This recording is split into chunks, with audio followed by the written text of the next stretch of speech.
Today we're going to be sitting down with Greg DeKalb. He is the CEO of AppointmentsIQ. He's one of the hosts of Tony P's networking events. He's also one of the founders of Green and Shy, and just so much other stuff. He does he's the host of the Science of Business Development podcast.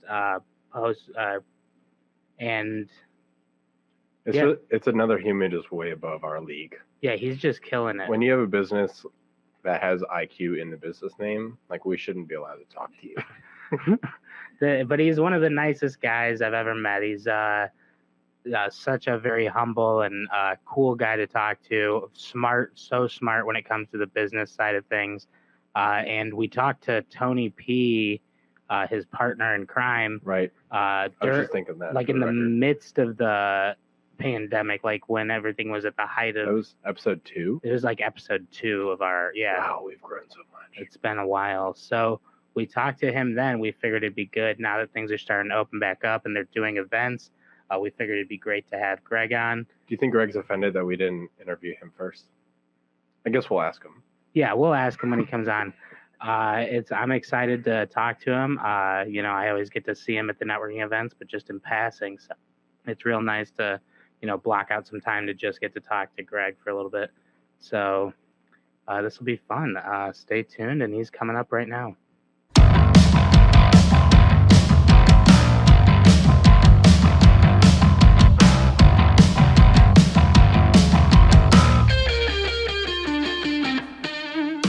How are you? You're not in the city right now, are you? No. I'm in my home studio.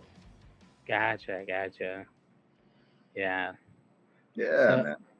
So, but you have the backdrop. Is that the one from the events that we had on your birthday? This backdrop is the original. So, the OG. Yeah, the OG. I got that about 5 years ago, and it was when we didn't have any money at all, and we're like, man, we got to do something different with our events. Hey, let's get a step and repeat. So we looked around, and we ended up getting this thing that's like this thing was like a tank, putting it together and stuff. It has a million screws and bolts and things like that. Like now you can pop them up like a tent. Oh, yeah. No problem. But this thing, yeah, it's like a hard vinyl and everything, and you have to iron it and shit. Yeah. But anyways, I saved it, and now it lives in the basement on the wall. Oh, that's perfect. I mean, as long as you don't have to take them up and down, they're not awful. You know what I mean? No. Yeah. This one's nailed. It ain't going anywhere. Yeah. But the new ones, yeah, you just fold them together like a tent and you're done. Yeah, that's nice. It's fun though. I always have our new brand ambassadors for Tony P events. I'm like, all right, your first test is to see if you can figure out the step and repeat banner. That's awesome. Yeah. We so I think you met Michael at the last Tony P event, or at least 2 ago. What's going on, Michael? How you doing, man? Good. How are you? Yeah, for sure. I remember you. And then we have Tyler, who I don't think you've met. No, I don't think so. No. Oh, you get gold mics for everybody. Oh, absolutely, for everyone here. Okay, you treat your people good. I like that. Yeah. Well, we try our best to. But yeah, the step and repeats are cool. I remember the first time they sent me out of town on a trip, and I had to go set that up. First of all, he got off the plane, and then we had it on our shoulder, like Brett and I both did, because it's like 10 feet. Yeah. And it's just like 2 of us walking out of an airport with a giant tube, they had to set it up and take it down 10 times before they let us get on that plane. Like, not at the airport, at the office. But it's ridiculous setting those things up, the old ones. So we wanted to talk to you about like the beginning of your journey to like now what is like AppointmentsIQ and Tony P's networking events, and now you guys have like Green and Shy and all that. So we just wanted to pinpoint the beginning of your journey before we go any further. Yeah. So the journey really began. So Tony and I go way back, probably going on 20 years now.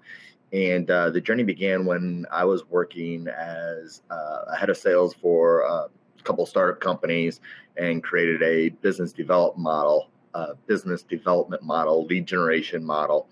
And essentially, we created Appointments IQ. I brought it to Tony. He got excited about it and wanted to come on board, and we partnered up and we developed this company, Appointments IQ. And part of that process of building the company was going out and securing new clients. The best place we found to get new clients were networking events. So Tony had a good in at a lot of the networking events happening in Chicago. So we took advantage of that. We created a spreadsheet, went out, hit all these networking events. And then, it didn't take long, but we became known for the networking guys around Chicago. And, people were tapping us on the shoulder, asking us to do an event, and took a little bit, but, finally got Tony excited about it. And we launched our first Tony P event in August, I think August 15th, 2017 at Rocket in River North in Chicago. Yeah, that's awesome. And like, so you guys met like some 20 years ago, but you guys didn't jump right into I think, I mean, I've heard this story before, but I mean, I feel like there was a little bit more like I actually heard this story on our second episode. We had Tony on, and he was telling us that you were like, we can do this. Like, let's just do it. No. So when we first got it started, I mean, obviously we were entering into the entrepreneurial world. We were both, we both went to universities and then got involved with corporations, and we were both climbing that corporate ladder, and we were both heavily involved in sales. We're both sales guys. So, that's how we got to know each other. We were just running around Chicago, kind of being knuckleheads, being sales guys, blowing off steam on the weekends and, going to Cub games and that type of thing. But it wasn't until later on where we kind of realized where we were both in kind of the same place in our careers, where it's like, okay, we've been through corporate America for quite a while now. We see and we're hearing of these success stories of these other people that took a chance, people that we grew up with or went to college with or something like that, who seem to be living a very free life. And it was always a bug that I'd had. I always wanted to explore that. I just didn't know when would be the right time, especially, having a family and everything. It's a huge risk, right? Because you essentially start over at zero, and the odds of success, for anybody is just, it's stacked against you from the get-go. So that meeting with Tony, I remember it very vividly, because we sat down and we talked a little bit about having a conversation about building the company, etc.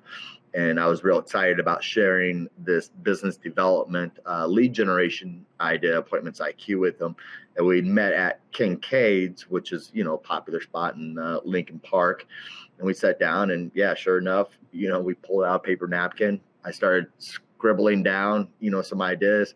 Hey, we have these software partners in place. We have access to these type of databases. Hey, you know what? We know these these individuals who run these type of business service, that offer these type of business services. So we quickly were able to put together the information we needed to go out and, pitch our services, roll the dice, and we tacked on client after client. And, like I said, we always kept our foot on the gas with business development. And our main channel for that was the networking events. So, Tony, as I mentioned, he'd been doing this, nonstop for the last 15 years. He'd already knew, hey, Tuesday, I do lunch with this group, and, Thursdays we meet at this place, for this group, so he had it pretty much all mapped out and introduced me to a lot of it. I just thought it was awesome. All the energy, the people, all the different venues, and just, meeting people and networking and putting yourself out there. It was obviously very intimidating at first, but once you get the hang of it and people start coming up to you and things of these nature, you kind of get good at it. And, Tony and I, we just, really, we would go to these events and people would come up to us, and because we promoted them so heavily and we bring so many people with us to these events, a lot of times people would think that we were the host. And, it wasn't until enough times of people coming up to us saying, hey, great event, and Tony having to say, well, we actually are just promoting the event. It's really not ours, Yeah. After we did that handful of time. And then me, so I'm always, I got a higher, I guess, tolerance for risk, so I'm always trying new ideas and new ventures and these type of things. And, the minute I stepped into one of these networking events, I'm like, this is awesome, and then Tony, it allowed him to tap into his creativity. I think he'd always had an idea and a vision for how he wanted to run and have like the best, most efficient, networking event in Chicago. And yeah, putting our heads together and, me dragging his vision across the line, I think is kind of the best way to put it. How critical though is it, and I'm just talking about anything in general, because obviously you and Tony are a dynamic duo, but to have that partner that kind of has the same vision with you, so like so any doubt or negative in your head, you guys can kind of bounce off of each other and just kind of encourage. So how important do you think having that person is that has kind of the same vision to where it is, or where it's going? Yeah, no, that's a great question, and it's imperative. I think, being a good leader, you first need to learn how to be a good follower, and Tony and I, we follow that model. We know when one of us has to step up and the other one has to just, be there to make sure that they got the other one's back. I couldn't imagine doing this without Tony. And, when we've been very fortunate to have a lot of other good partners come into our network, like, Dean and Jackson and you guys. So we certainly appreciate that. But yeah, looking back, had I gone at it alone, I think there may have been a couple of missteps in there that I would have taken without, Tony's ear or caution or guidance that he's been able to provide. That, it's a fragile thing when you're building a business, and it happens all too often. But thankfully, Tony did help guide me through a lot of those missteps, and I think I've helped him guide. Now, that's not to say that we haven't taken plenty, right? But when we have, we've been fortunate enough to have the other person help, bring you back out too, which brings up another really good point. It's not necessarily about having that business partner to bounce ideas off of, but it's also having that person in place that understands what you're going through and, is there to motivate you and to help you, through your bad days. Because we all have them. And, countless times, I'll give you a great example.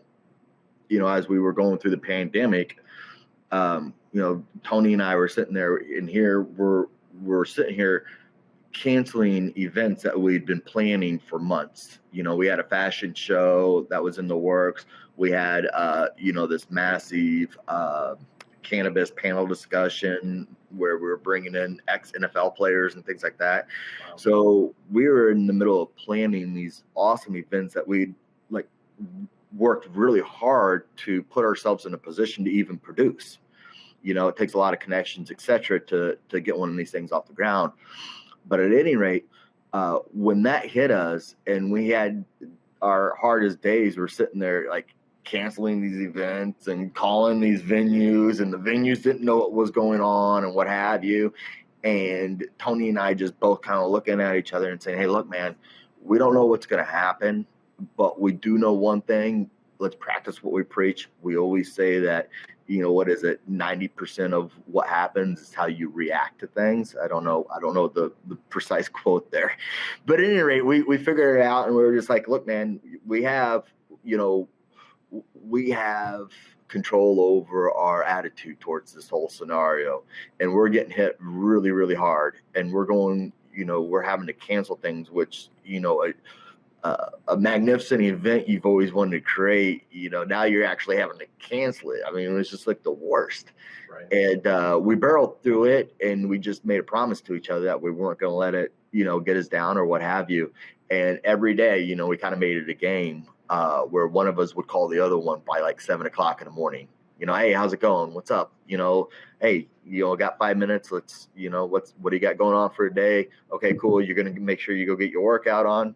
Okay, cool. Hey, you know what? I know that you're working on your weight there. You know what? Make sure you're eating the good snacks. So just doing the little things to help each other out and be a good business partner. And I can't tell you how many times, those quick little 5-minute conversations or what have you, took what could have been a horrible day and just made it all right. Stuff happens, but I still got some other stuff done. And that's pretty cool. Well, and it's first of all, it's awesome to see that you two just definitely put your egos aside and listen to each other, and like whoever has a better saying or idea of this or that. It's cool that you guys can just, like I said, put those egos aside and listen to each other. Second, I go to the same gym as Tony P. So if you ever need me to, make sure that he's in there working hard, I can. Yeah, I like that. So he's not giving me fluff. Hey, Right, man, we got a meeting at 9:00. Oh, hey, no, it's not going to work. I'm going to hit the gym. And I'm always like, okay, yeah, you know what? If you got to go to the gym, you got to go to the gym. I get it. But now I got somebody to double check on him, make sure he's not pulling something on me. I like that. That's Be like, send me a video. Make sure he's at the gym right now. I'll see him running. So you two are definitely the networking kings of the city of Chicago. If you had to label yourself as a dynamic duo, like whether it be superheroes or cartoon characters, what would you label you and Tony as? Ooh, wow. Well, let me think about what I would label us as, but I tell you, other people label us as probably Dumb and Dumber. But yeah, that's a good one, because we both we both carry our own weight to some extent, so it's not like a Batman Robin type of situation, Right. Yeah, so I'll have to come back to you on that one. Maybe like a Batman Superman. Makes sense. Yeah, there you go. Yeah, but I will tell you, we have definitely discussed. It can go by a lot of different names or what have you, but a yin and a yang. Okay. So we've discussed, why exactly, how we complement each other and why it works, and it's helped us take it to different levels and what have you, and basically, the way we look at things is he can find like the 0.001% of things that could go wrong in a situation, where I always act as if, everything is going to go perfect. Right. You know what I mean? Right. So I'm always diving in the situation. Oh, it'll work out. We got this. We've done this before. We'll figure it out. And he's sitting there just like, well, what if it rains? Or this is, it's like, dude, how did you even come up with that, man? What if there's a global pandemic that hits this world and might cancel all of our events? It's like, Tony, what the hell are you talking about? That's totally that's totally him. And I swear, it's like there's gotta be like some sort of job out there. I haven't found it yet, but this will be Tony's job, is where you just sit somebody in a room and you tell them the situation. You're like, all right, just come up with like the craziest, wildest thing that could go wrong here, so we can start like preventing against it. Tony would nail that. But man, I tell you, he's pulled it because of that, though. Because of those red flags he throws up, man. He's gotten us out of some pickles, that's for sure. So. Well, and then you guys actually, I felt like adapted pretty quickly with the virtual, because that's when we had Tony on. He told us all about the virtual schedules that were coming up, and where people could find it. And now that they were all everyone's in their house now. Yeah. But it was really cool to see you guys like make the best of a really shitty situation. Like every time I talked to you guys on the phone, you guys were super positive. You guys were like, hey, it's like, what are we gonna do except for move forward? And I thought that was a really cool mindset to have. But how did you like I mean, you guys talking every day probably helped, but like like what did you like find it where you guys were like where you were starting to get like Tony and be like, oh no, like I don't know what's gonna happen. Oh yeah, no, I totally. And that's when that's when for whatever reason, the yin and the angle will flip for just a moment in time. It'll stop, and he'll come to his senses and slap me out of it, right? Every once in a while, every full moon, I guess that'll happen, or whatever you want to call it. Like a lunar eclipse or whatever. The lunar eclipse that will happen. But yeah, I would also add that a couple things that definitely helped out, because you're right. During the pandemic, we also we invested heavily and launched the software company. And then in addition to that, we migrated the in-person events to virtual, which was an experience in its own. And part of that was definitely staying focused. And I'd say outside of just ourselves, encouraging each other, something that he did that was very helpful for him was he had a coach, that he also talked to every day, that helped with his eating and his, just someone to bounce ideas off with and everything.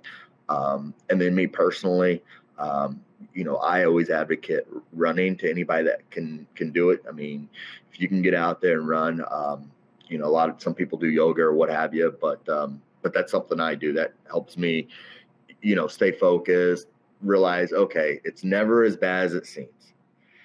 And the other piece of it is, what did Tony tell me the other day?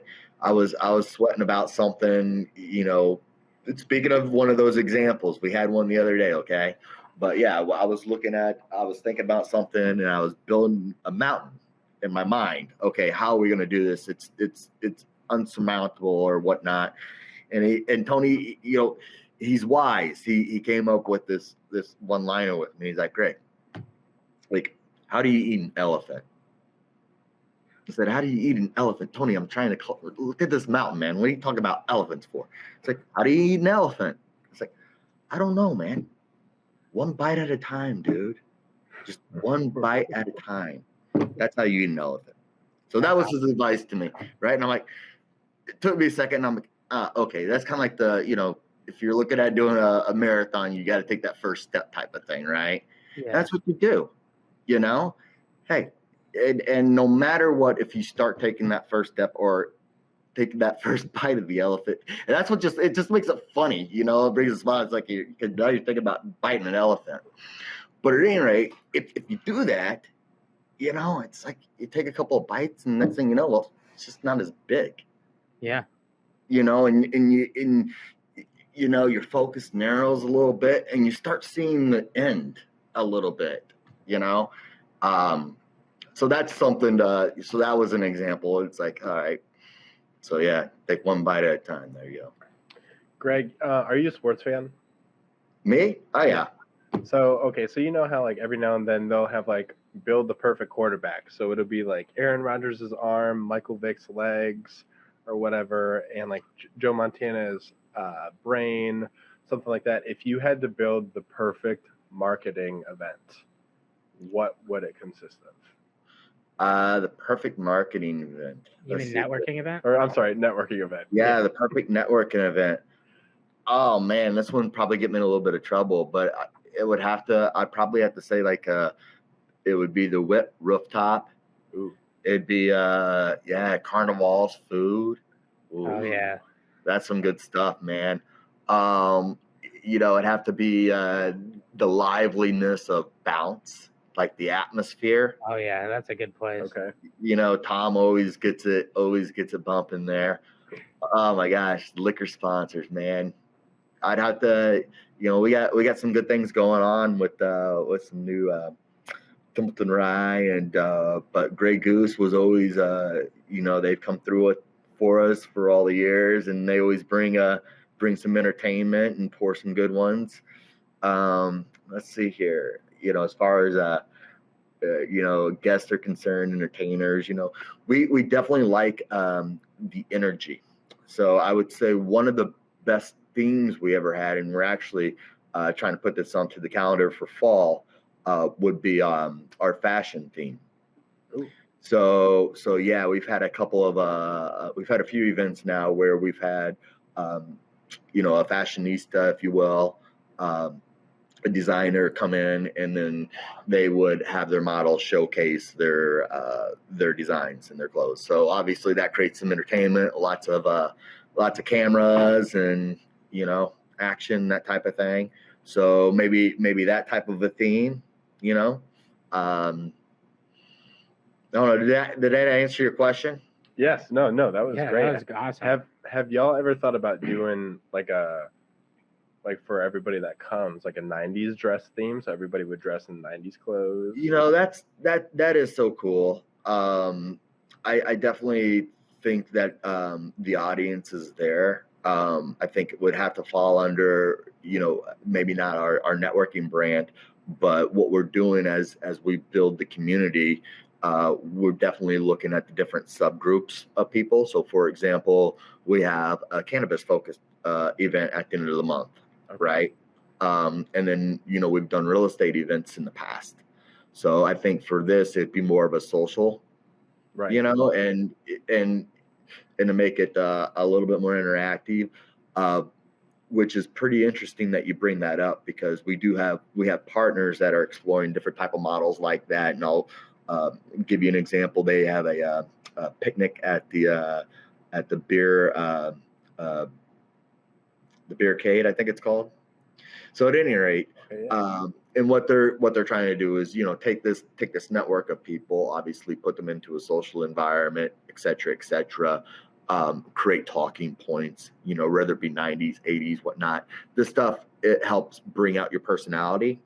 And when you're networking for the first time, you can say, all right, yeah, I guess jeans, man. I rock those. I know what's going on there. You know what I mean? Oh, geez. Right. You still got those pump Reeboks? Oh, geez. They're still out there.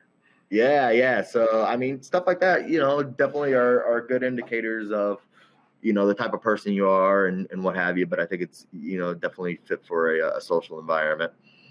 Gotcha. Yeah, okay. The one thing I would say that you guys do a great job at is the energy, and I know you've said that a couple of times, but I remember, I grew up in the business environment and the, marketing world and stuff like that. So then my dad would take me to those events. Mm-hmm. But I remember there was always like the eighth grade, like an eighth grade dance where there's people off here and they're not really talking, and there's it's kind of spread out and it's open in the middle, mm-hmm, and all this stuff. And then I remember going to my first Tony P event and walking in and everyone's talking, there's music going. It's just it's almost like a party. There's hors d'oeuvres, there's everything. And I was like, wow, this is I'm gonna bump into Jay Gatsby here. This shit's insane. Yeah. And I remember it changed my perspective on networking. But I was like, wow, networking events don't have to, make you want to jump off the rooftop that the networking event's at.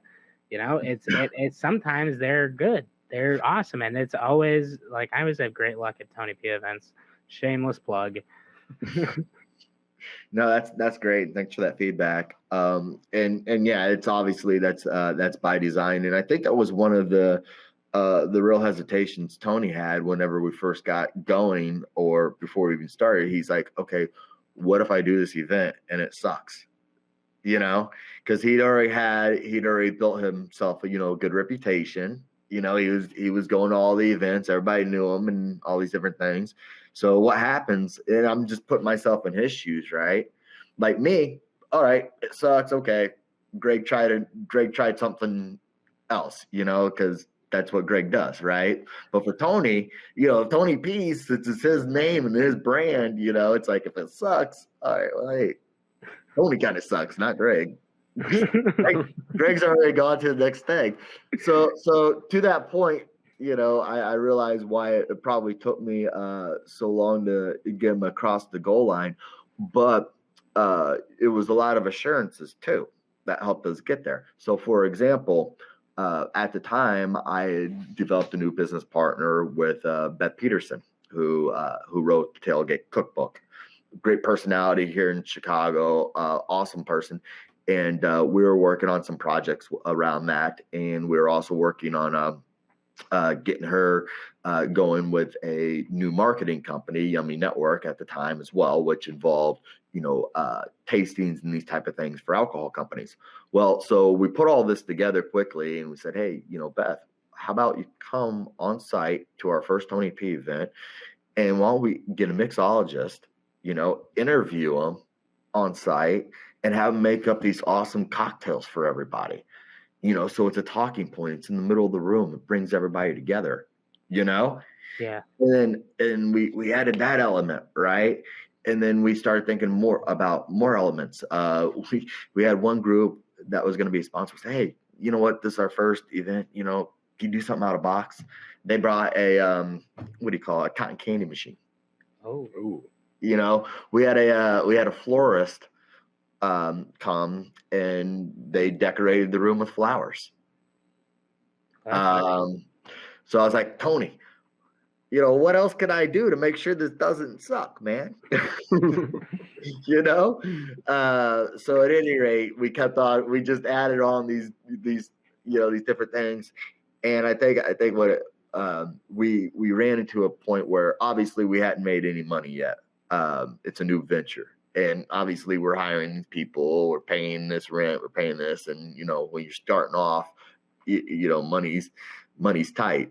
And so we had this big question mark. It's like, okay, we're going to have this first event. And we're already, nervous as could be. Tony's a basket case. And he's actually, he's kind of freaking me out a little bit. But we kept cool. So we're having the first event, and we had this big decision. Okay, do we get a videographer or not? Okay, so videography is like hundreds and hundreds of dollars versus some of these other things are just like maybe $100 here, $100 there, right? So it's like, ugh. And it's only good if you plan on using it and plan on having more events, right? Yeah. So we're sitting there, and I'm like, all right, man, this isn't gonna be a one-time thing, man. We're gonna keep doing it. We're gonna go all in. That's how I would put it, in that situation. And I said, we're going to get the videographer. And if he has to videotape 10 people for the whole night, then so be it. So at any rate, we made the arrangements. We had it all set up. And yeah, thankfully we had a couple hundred people come through the door, and we had that first video.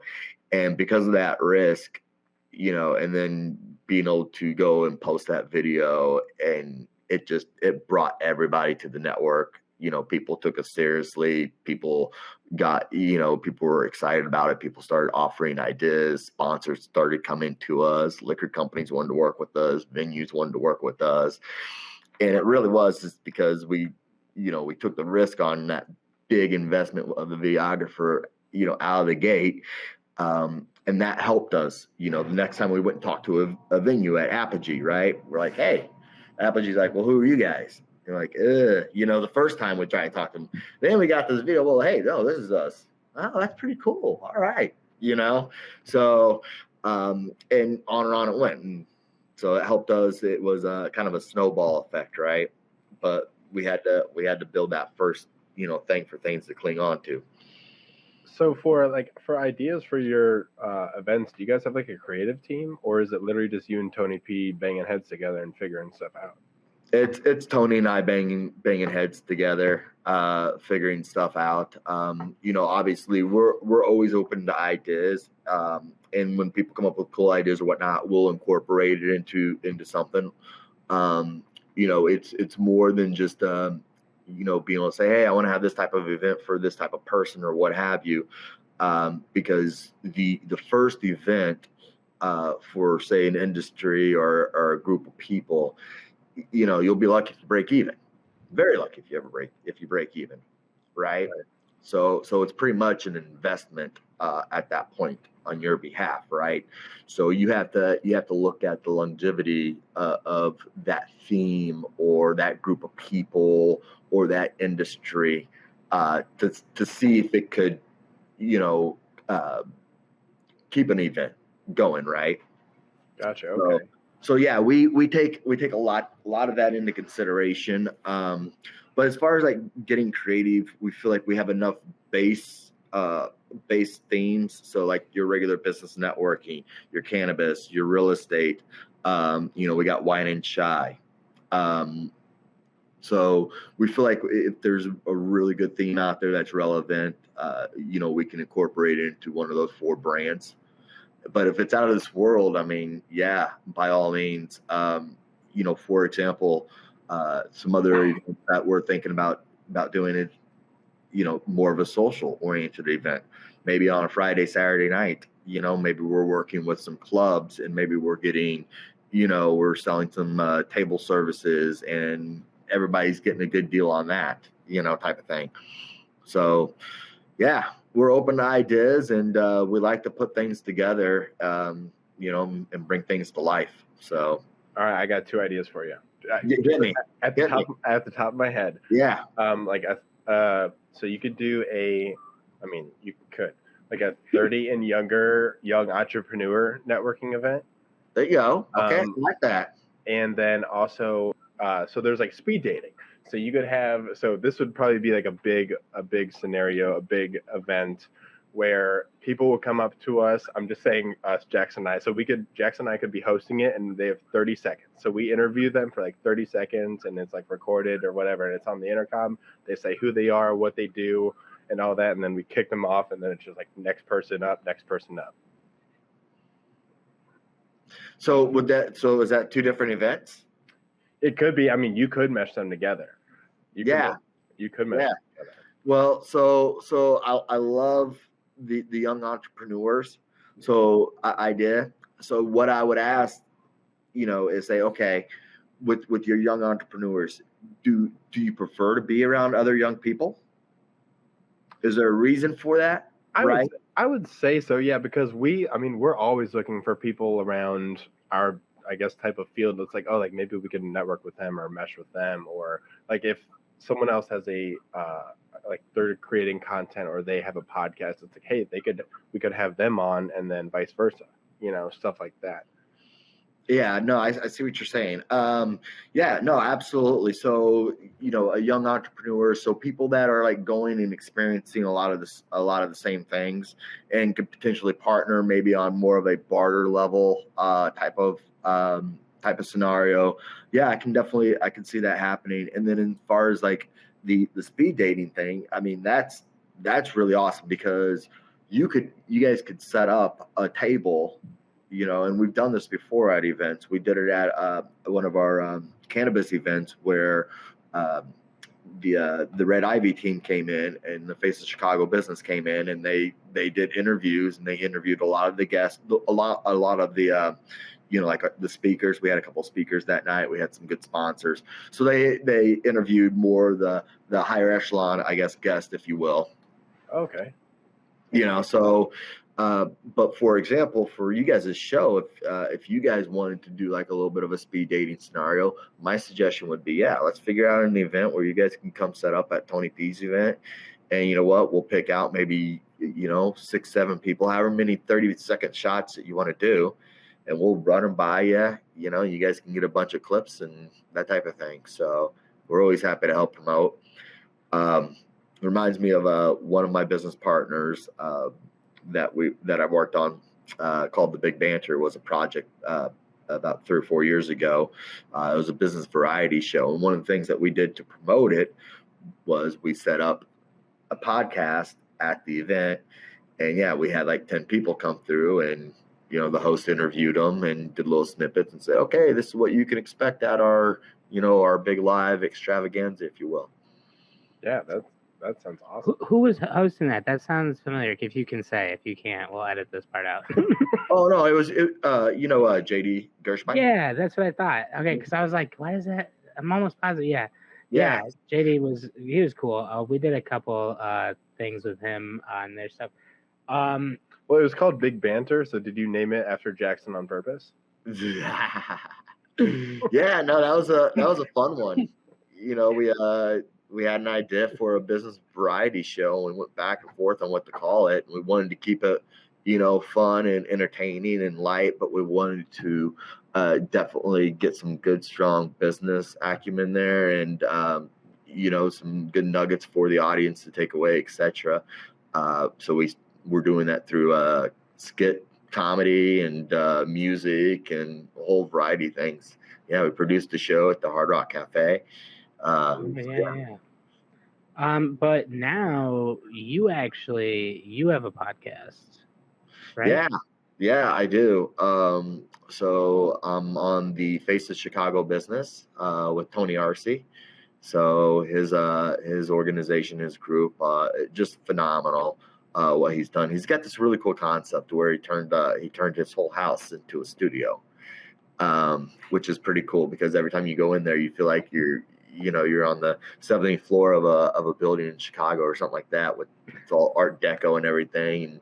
And instead of a regular picture, he'll have like a TV monitor or something like that, right?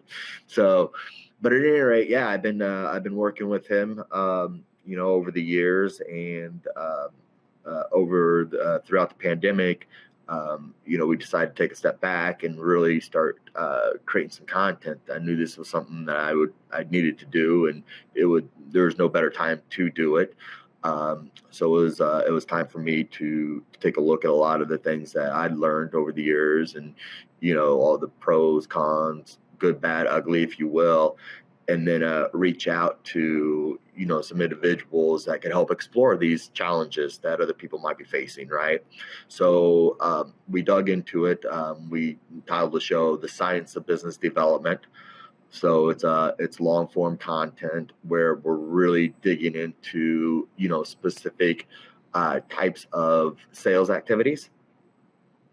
At the end of the day, what we're trying to do is take a look at all the different ways to market yourself, essentially, right? But then once that marketing kicks in, you got that person's attention, what's the next steps? How do you reel that person in, right? What's the science behind it? Because the marketing is a lot of the art, right? The sales is when it's like, okay, I got the fish on the line, that's where talent comes in to kind of get them into the net, and if your marketing is on Facebook, it's like, okay, well, you got a different way of bringing in that fish once you've captured them on or a podcast. Well, hey, that's a different type of person. That's a different type of individual. Let's talk about that, right? So that's what we're really exploring on the podcast, is really digging deep into, okay, if you're using these type of different marketing channels, what is that next step to ultimately to bring in and close that deal? So, for example, I brought your dad on, and he was talking about social media and LinkedIn. We explored his book, and we talked about his tactics, etc. And for him, he would set up a team, and he would go at it through LinkedIn in a very systematic way, as if you're playing a baseball game. I mean, it's brilliant how you broke it all down. But those individuals, once you got them engaged with you on, call it LinkedIn or social media, that's a whole, it's you have to use a different type of finesse to ultimately bring that person in and, create a business relationship with them. Then say if that person, you originally met them, say at a networking event through somebody, through a referral, right? And it's like, okay, well, you got to leverage that referral. So anywho. Yeah. But what's your favorite part about having a podcast? Because I feel like there's a couple different aspects of people get into doing a podcast for, usually to help people, usually to share ideas. And then there's always like that other thing, like, and it's different across the board. But what would you say your like favorite part of like doing the podcast is? So for me, it's how I can express myself creatively, and generate content. Like sitting down and like writing, probably isn't the best format for me. I like interview style. And then there's specific, challenges or initiatives that I really want to dig into with a thought leader and try to figure out some resolution or, something to at least try. Right. So that's what's fun for me, because I'll take these examples, that people are struggling with as it pertains to sales and lead generation, and then we'll find that thought leader, we'll find that expert, and we'll go back and forth, and we'll figure out, okay, what's something worth trying, so for me, it's, really digging in deep to solve, specific sales challenges. And it's a way for me to get some of my thought leadership out and generate content in a format that I'm very comfortable with, and how I like to see content as well. So that's what the podcast is for me. And as so it's not a lot of people adhere to, okay, I need to do one a week, and they get this rigorous schedule going, and they read something where it's like, hey, if you're not producing new content on a regular basis, you're going to lose your audience and listeners and everything else, So that is definitely someone who's trying to aspire to, build a business out of their podcast. That's the mentality you have to have. It's go, build that audience, right? Whereas my content is more like, okay, this is a serious challenge, that people are having. In a smaller, more niche community, but hey, we're going to explore that. But before we get into that, that niche issue, there's a lot of general information about, your sales leader. How did you get there? What did you do? Who are your thought leaders who are your mentors, et cetera, et cetera. Okay, now let's attack this Facebook pixel issue, because it's really teeing me off, something like that, right? Yeah. So, yeah. Because I always say, like, it's obviously slightly different for us, because we have more like of a broad, like, we talk to everyone like from different walks of life that have, so it's very much, for me at least, and it's probably different for these guys at least slightly, but it's all about the conversation for me, like that's what I look forward to every week. It's like, I'm having 2 conversations with, like, if there's not that many weeks where we, get to sit down for an hour, you and I, and just chat, and I get to learn about, your journey and your life. And then, again, adding and sharing those ideas with other people, because there's got to be at least, like a handful of, the billion people that live on this planet, that are over a billion, obviously, but they're, that have a very similar experience to you guys and can relate to that. They, like to hear that. So it's all about, like, having those conversations with people. And I think it's the game changer. But I do like that, exploring that niche issue for people, like that very specific one. Because, like, yeah, we sit there and we fuck around with TikTok and shit. It's like, right. So, all right. So, Greg, so you're the stuff that people watch to wake up in the morning. I'm the stuff that people watch to fall asleep at night. Fair enough. Oh man, if people watch us when they wake up, I'm terrified for the rest of their day. All right. So, Greg, we've talked about your networking. We've talked about just your business and now podcasting. But I want to talk to Greg, just the normal, everyday Chicagoan. How long have you been in the city? Wow. So I moved up here in 2003. So I'm originally from Southern Illinois, Centralia, about 45 miles east of St. Louis. And I went to Eastern, which is in Charleston, Illinois. So I was working my way north, ended up in Naperville for about a year and a half, and then got my big chance with R.H. Donnelly Yellow Pages. Nice. In 2003, got my break, man, and I moved down into the city and did that thing for a while, and then when the wife and kids came along, we decided to move out to the suburbs. So do you like all Chicago sports teams? Yeah, you know what? That was quite the adjustment. So it's kind of a funny story, actually. So when I came up, I was a fish out of water. I had a goofy accent. I have a little bit of a southern drawl. Really comes out after a few drinks. But at any rate, so people just knew I was a little bit different than a lot of the Chicago folk, if you will. So what was I saying? about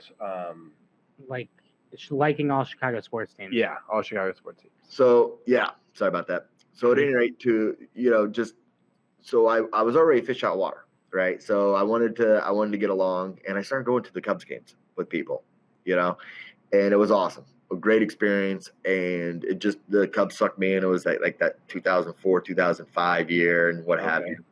So yeah, it didn't take very long before I was running around with people and we were going to all the different games and what have you. And I was a hardcore fan of all Chicago sports. Since I didn't grow up here, right? A couple of things. One, I didn't have any animosity, like some people do. Like if you're a Cubs fan, it's not enough to be just a Cubs fan. You have to dislike the Sox, or something like that, right? Right. It was like, whatever, man. Hey, I like the Cubs a little bit more, but yeah, I'll go watch a Sox game, no problem. But it was the people I grew up with that really disowned me because everybody's a Cardinals fan. I'm a Cardinals fan. So it's like growing up near St. Louis, I was curious. I was like, oh, is he actually a Cardinals fan? But I can understand like moving to the city and so. Yeah. But in my defense, I was never a big sports guy following sports or watching sports before college. I was always involved with them, played them, etc. I went to a lot of Cardinal stuff, but there was this one time that my parents took me and my brother. He's a couple of years older than me. They took us to like a Six Flags, and they had this Sports Illustrated cover where they dress up the kids, etc. So my parents dressed us up, and since he was the older one, he got to wear the Cardinals outfit, and I had to wear the Cubs outfit. And it was like a Sports Illustrated DeKalb rivalry, Yeah. So to my defense, I was like, man, the first baseball outfit I ever wore was a Cubs outfit when I was like 4 years old. It's not my fault. When you put it on me, it was meant to be. Yeah. Right. All right. So now, okay. So you have an open night in the city of Chicago. Where are you going for your perfect dinner? So if you could have any dinner in the city of Chicago, where are you going? And or just a drink, or both? Man, you're really gonna get me in trouble now. I mean, I just like to hear about cool spots around the city. I got to tell you, it obviously depends on the mood and the environment and the weather. There's so many factors that go involved. You just want an answer though, right? So, all right, I got to tell you, I'm a burger guy. Okay.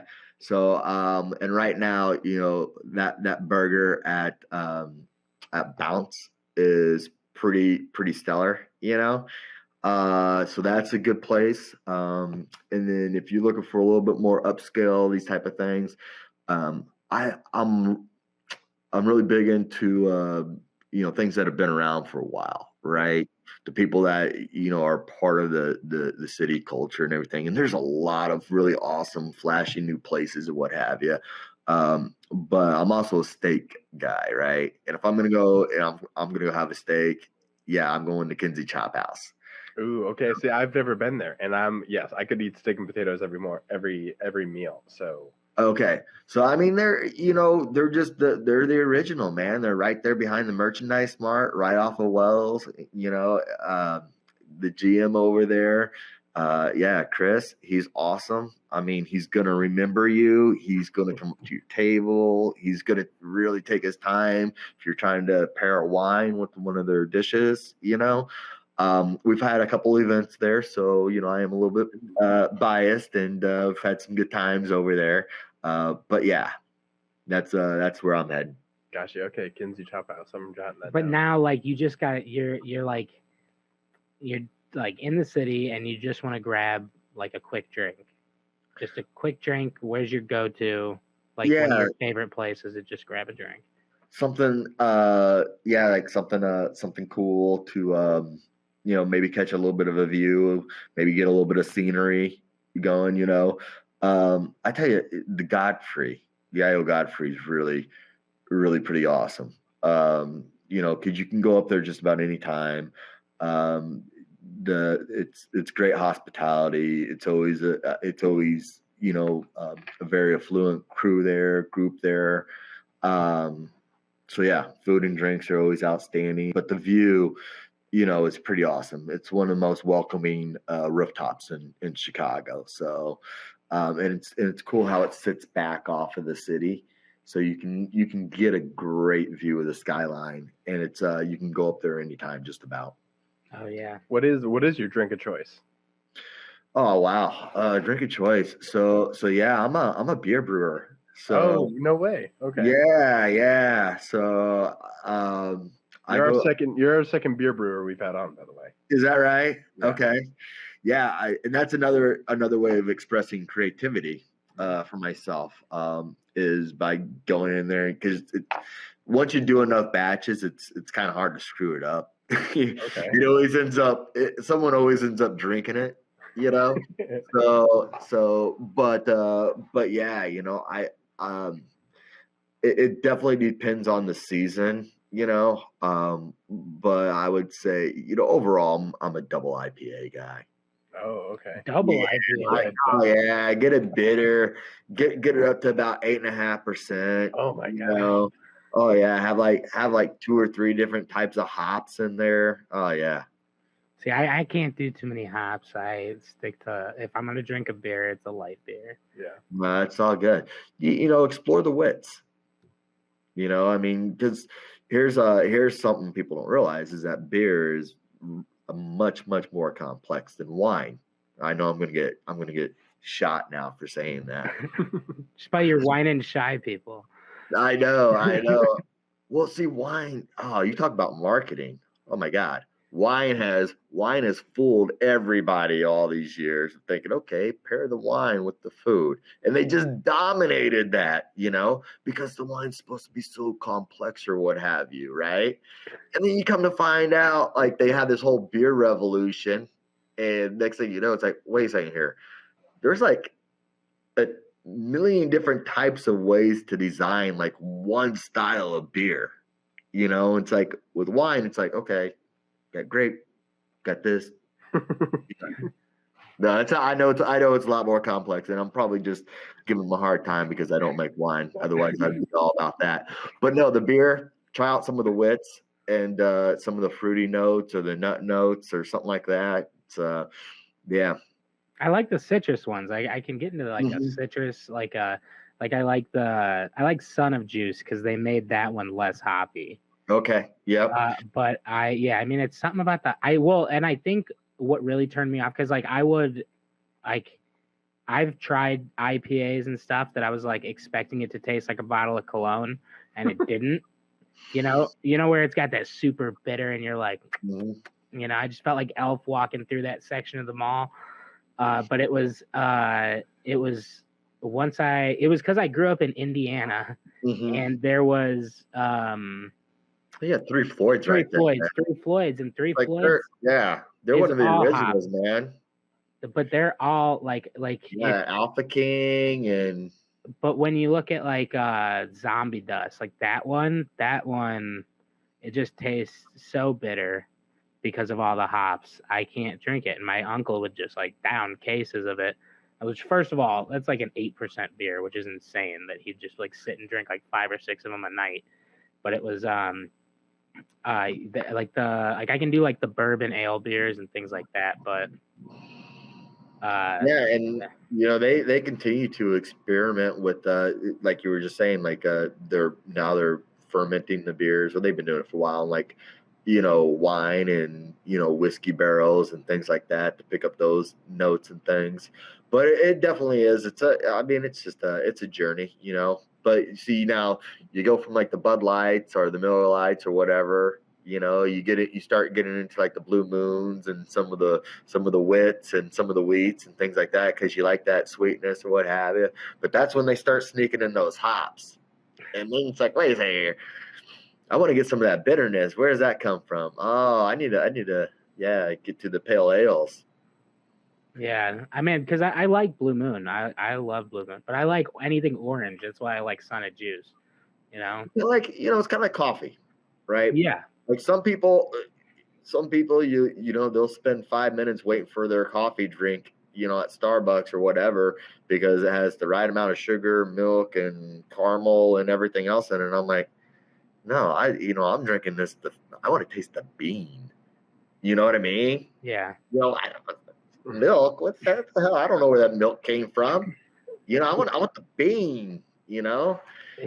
So at any rate, that's kind of what you get into whenever you start getting into like the pale ales, because you take away all the milk, cream, and sugar and stuff like that, right? You start getting into the bean. I completely get that, because if I make a cup of coffee, I always drink it black.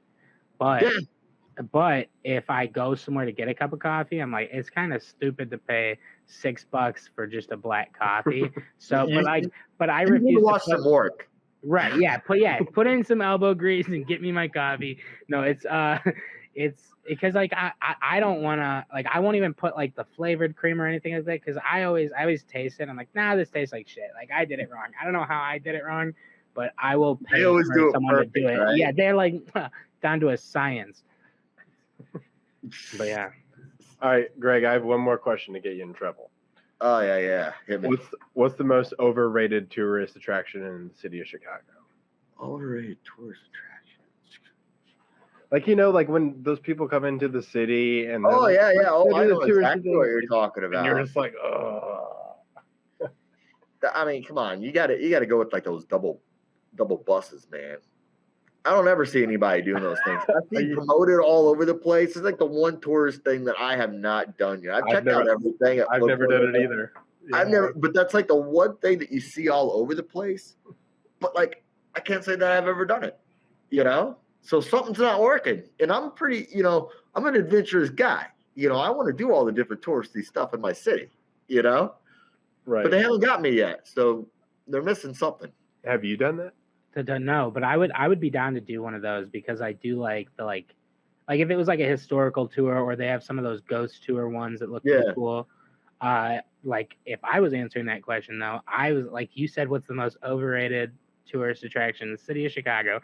Immediately I was like, the fucking bean. It's a giant silver bean. It's a giant silver bean that everyone touches. And then they were like, oh no, we're in the middle of a pandemic. And it's like, yeah, because everyone had to touch the fucking bean. It's like, it's ridiculous. It's a giant metal bean. That's it, guys. That's all it is, and it's not that mind blowing. I think it's actually the artist meant for it to be a cloud, and he's pissed that everyone calls it the bean. He's like, it's not a like, well, why'd you make it bean. look like He's a like bean? sitting in his little like. He's like, oh, son of a bitch. Right. It's different. There could be worse. I mean, the faces are pretty far out there too. Those are a love-hate thing. You people either love those things or they're like, yeah, those are horrible. I'm just trying to get my face up there. Everyone's so happy. That's something worth. How do you do that? I don't know. And everyone's always so happy out there too. Like, just show some real emotion. So, but I will give a shout out to. I've always been a fan of the architecture tours, the boat tours. Oh yeah. Yes. Going through the rivers. I think that's I mean, that's something that doesn't get old. I'm mad when I went on it that I didn't take like a notebook with me, because every time I go downtown, I'm like, oh, I know that building was super significant and there's a super cool story about it, but I can't tell you what it was. Yeah. But yeah, I think what we can take away from this episode so far is that we all should get together and go on a bus tour just to see if it's even worth it. And then we need to do a post and give our feedback on it and be like, hey, look, we know we gave the bus people a really hard time on this podcast. It wasn't because we don't like you. We just don't understand you yet, So we decided to take that extra step and be good Chicago Samaritans and try out your bus tour, because you've been trying to sell me one of those things for years. It hasn't worked yet. So maybe this is it. Exactly. I'm so and if anything, we can probably get Hubio into that industry and be like, hey, maybe this isn't working. Maybe your marketing isn't working. Because every time I see them downtown, they're empty. There's like seven or eight people on them. Yeah, and you got the boats and the architecture tour, people like hanging on the sides and stuff. It's like, what the hell? Yeah. Something's not adding up, man. So right. For Tony P's networking events, you can check those out at TonyP'sNetworkingEvents.com. Right? That's TonyP'sNetworkingEvents.com. Yep. pretty simple, guys. So you Very can't forget that simple. one. And then Tony P's Networking. and then check out you the you Facebook guys page. you guys cross share the Green and Shy and all that stuff, because there's Green and Shy, there's Wine and Shy. If you like cannabis as much as I do, you should check out one of the Green and Shy, because that one is. I sat through a couple of those, the virtual ones. I have to get to like one in person. You said there's one at the end of the month. Is that in person? Yeah, at Bounce, we're having our first cannabis event. We're bringing back the brand. We're doing a couple things, couple moderations. We're actually going to have more of a national appeal to it. Awesome. So unfortunately, we're gonna sunset the Green and Shy. Got and come up with something probably boring that would appeal to the entire nation, because that's what actually happened. So through the pandemic, we've always been Chicago people. Yeah. And then and when the pandemic hit and we started migrating the network into the virtual environment and started experimenting with that. Well, the awesome thing was that a lot of people that had come and gone over the years and moved on this and that place, like, oh, this is great. I'd love to see you guys. It's been forever, and this was a channel that they were able to do that. So, and then we started realizing, wow, we got different pockets of, communities, other networking communities out there even, what's kind of this a similar type of vibe and what have you that me and Tony are doing, right? So we start tapping into them, and it's been great because it's allowed our brand overall become more of a national brand. And so that said, we think the cannabis piece of things are gonna, as the regulations and the laws around it, except et cetera, more states adopt it. It's gonna have more of a nationwide appeal, anyways. With that being said, when we interviewed Tony, he promised to get us on a networking event down in Miami on a boat. So you have to hold that to him. And go ahead. So yeah, no.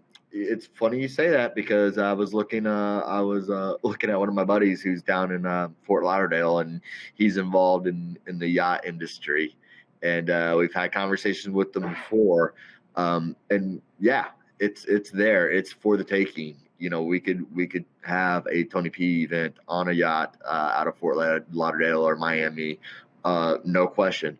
The only reason we're not doing it tomorrow is because right now it's event season in Chicago in our backyard, and we're cranking these things out every couple of weeks.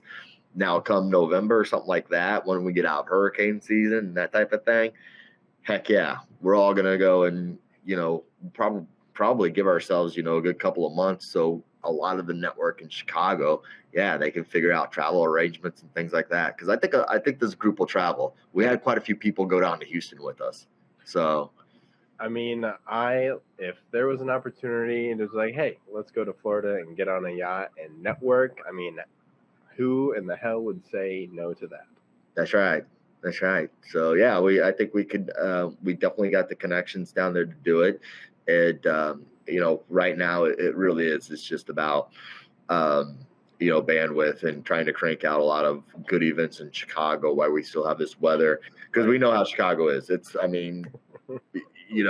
got the weather and we got a pandemic, like nipping at our heels every day, it feels like, Exactly. So we're doing what we can, obviously within the regulations and the stipulations and all that. That's safety first, but we're maximizing every opportunity we can, and eventually either the weather or the pandemic's going to kick us out. We're going to have to head down to Florida, so whichever one comes first. I'm looking forward to it. Greg, it was talking to you, and I'm looking forward to seeing you on a double-decker bus with us. You know it. All right. Awesome. So thank you again for coming on. This was awesome. I think we're at like an hour-ish, but it was awesome talking to you. hearing the Greg side of everything. We got Tony's side of everything. So it's nice to get the full picture now. Well, you know what they say, don't you? What? They say, there's 3 sides to every story. Their side, your side, and then the truth. So now you can listen to what Tony said. You can listen to what I said. You gotta, all right, that's what really happened. Exactly. That was perfect. We can, so check out his podcast, check out the events coming up, and let us know what you thought in the comments. So thank you again for coming on, and we'll see you on a double-decker bus. With us, obviously. No, we're not sending you away on one. I'd rather hang on to the side of the architecture boat. All right, guys. Be well. Good seeing you.